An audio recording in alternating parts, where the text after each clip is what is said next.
The UK economy has got huge potential, and yet the government is failing to seize that initiative. And we see today, with these forecasts from the IMF, with the UK now at the bottom of the league table for growth, both this year and next, the government needs to be doing so much more to fulfil the potential of the UK economy. When you say so much more, what does that involve?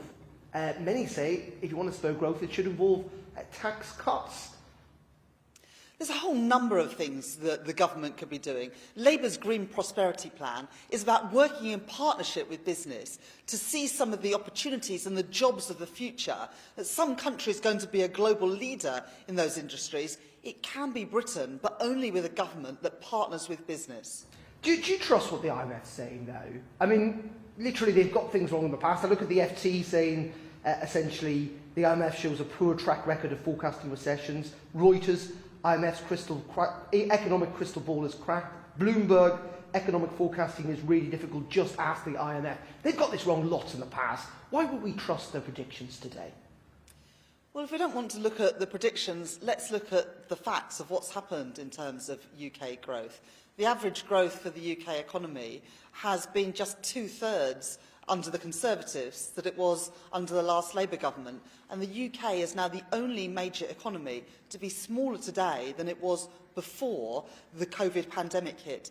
That isn't predictions about what is to come. That is the state of the UK economy after 13 years of Conservative government. And just finally, are you surprised that Brexit's not part of this report? Because, you know, according to the ONS and others, the Bank of England, Brexit's had a pretty detrimental effect on our economy over the last couple of years.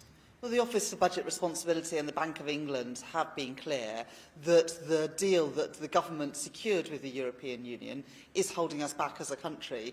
It's why Labour have committed to actually making Brexit work and fixing some of the holes in the patchwork Brexit deal, because we've got to get our growth going in our economy. We must have our economy firing on all cylinders, and that's why it would be the absolute priority of an incoming Labour government to boost growth, improve living standards and have the money that we need to invest in our public services.